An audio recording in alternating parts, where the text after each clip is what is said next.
Hello बच्चों, let's read this question. The question says ए रे of light enters a diamond mu is equal to 2 from air and is being internally reflected near the bottom as shown in the figure. Find maximum value of angle theta possible. Option first, theta should be less than sin inverse sin 15 degree. Option second, theta should be less than sin inverse 3 sin 15 degree. Option third, theta should be less than sin inverse 4 sin 15 degree. And option fourth, theta should be less than sin inverse 2 sin 15 degree.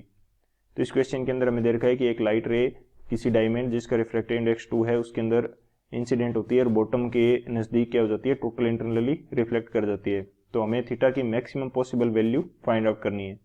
तो हम लोग बात करते हैं की concept की यदि बात करें तो क्या की कंसेप्ट होगा हमारे पास, की कंसेप्ट.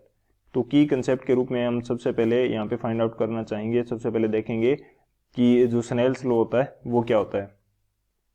स्नेल्स लॉ, तो according to Snell's law μ1 into sine I ये इक्वल होता है μ2 इंटू साइन आर के. μ2 इंटू साइन आर. μ1 क्या है, उस मीडियम का रिफ्लेक्टिव इंडेक्स है जहाँ से light of ray of light आ रही है, और μ2 उस मीडियम का रिफ्रैक्टिव इंडेक्स है जिस मीडियम के अंदर आफ्टर रिफ्रैक्शन लाइट रे जाएगी. एंड आई एंड आर क्या है, आई है angle of incidence and R है एंगल ऑफ रिफ्रैक्शन. तो ये तुम्हारे पास स्नेल्स लॉ हो गया. सेकंड हम बात करते हैं क्रिटिकल एंगल की. क्रिटिकल एंगल का कंडीशन जो होती है वो किस प्रकार से फाइंड आउट की जाती है. क्रिटिकल एंगल वो एंगल होता है जहां पे हमारे पास क्या होता है कि जो लाइट रे है वो जस्ट सरफेस को ग्रेज करते हुए निकलती है.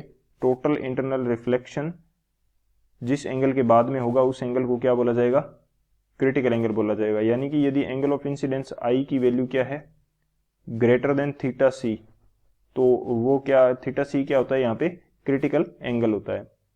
तो क्रिटिकल एंगल के लिए यदि मैं यहाँ पे थोड़ा सा शो करना चाहूँ तो यदि ये हमारे पास μ2 का ये हमारे पास म्यू मीडियम का रिफ्रैक्टिव इंडेक्स है, म्यू रिफ्रैक्टिव इंडेक्स का मीडियम है, और यहाँ पे एयर है जिसका रिफ्रैक्टिव इंडेक्स 1 है. तो लाइट रे कहाँ से कहाँ की तरफ जा रही है, हमारे पास यदि लाइट रे आ रही है कहाँ से, या इसको थोड़ा ऊपर नीचे कर लेते हैं. ये हमारे पास म्यू रिफ्रैक्टिव इंडेक्स से डेंसर से रेयर मीडियम की तरफ लाइट रे जा रही है और एयर की तरफ जा रही है म्यू के मीडियम से. तो जिस एंगल पे ये जस्ट इस सरफेस को ग्रेज करते हुए निकलेगी वो एंगल क्या होगा हमारे पास, थीटा सी होगा. तो ये कंडीशन रहती है. अब इन दोनों की कंसेप्ट की हेल्प से इस क्वेश्चन को क्या करते हैं, सॉल्व करते हैं हम लोग. अब यदि सॉल्यूशन की बात की जाए तो ये हमें क्वेश्चन के अंदर फिगर शो किया गया है डायमंड का, जिसके अंदर टोटल इंटरनल रिफ्लेक्शन हो रहा है यहाँ पे.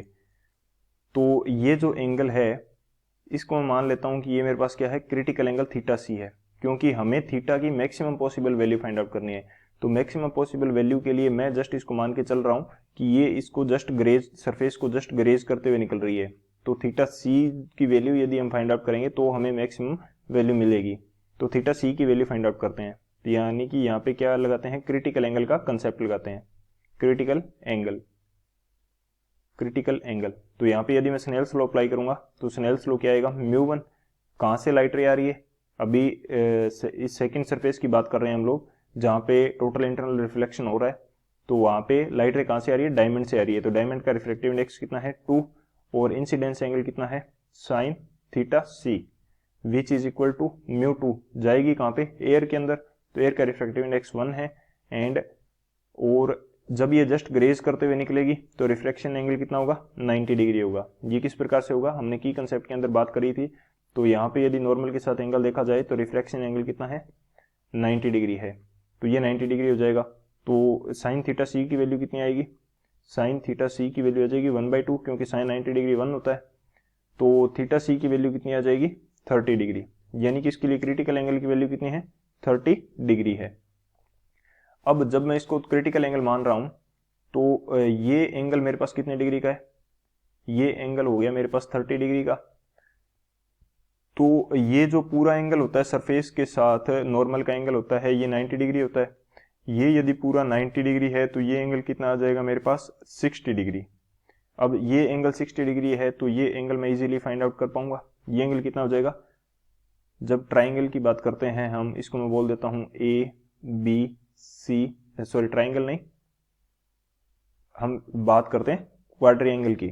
तो यहाँ पे जो हमारे पास ए बी सी डी है, ए बी सी डी, इसके एंगल्स की बात करें तो angle A plus 135 degree plus 90 degree plus 60 degree, इन सभी चार एंगल का जो सम होगा वो कितना होगा 360 डिग्री।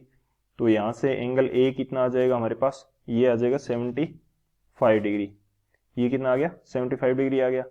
यदि ये एंगल हमारे पास 75 डिग्री का है तो नॉर्मल का सरफेस के साथ टोटल एंगल 90 डिग्री होता है, तो ये जो एंगल होगा ये कितना आ जाएगा, ये एंगल आ जाएगा हमारे पास 15 डिग्री, 15 डिग्री आ जाएगा। यानी कि यदि मैं इस एंगल को क्या बोल देता हूँ, आर बोल देता हूँ, तो ये आर की वैल्यू मेरे पास कितनी है 15 डिग्री आ गई।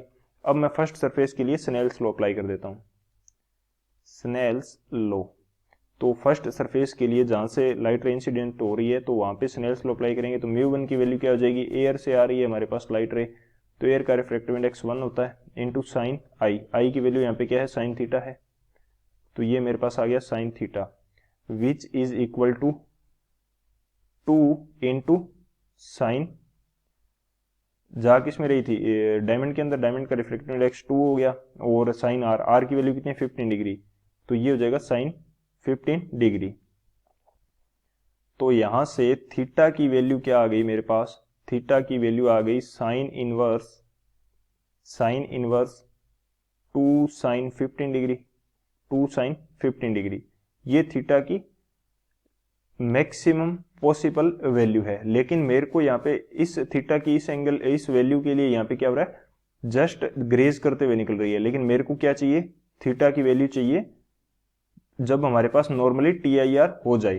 तो TIR हो जाए तो इसके लिए 4 TIR, तो मैं यहाँ पे बात करता हूँ, यानी कि टोटल इंटरनल रिफ्लेक्शन के लिए थीटा की वैल्यू क्या होनी चाहिए, कम होनी चाहिए, किससे, साइन इनवर्स 2 साइन 15 डिग्री से, 2 साइन 15 डिग्री। यदि ये थीटा की वैल्यू इससे ज्यादा होगी तो हमारे पास टोटल इंटरनल रिफ्लेक्शन नहीं होगा। तो थीटा के लिए कौन सा ऑप्शन करेक्ट आ रहा है हमारे पास, यानी कि टोटल इंटरनल रिफ्लेक्शन के लिए कौन सा ऑप्शन करेक्ट आ रहा है, जो हमारे पास फोर्थ ऑप्शन है, theta should be less than sine inverse 2 sine 15 degree, ये हमारा करेक्ट आ रहा है। So option D is the final answer. I hope you understood it well, best of luck, thank you.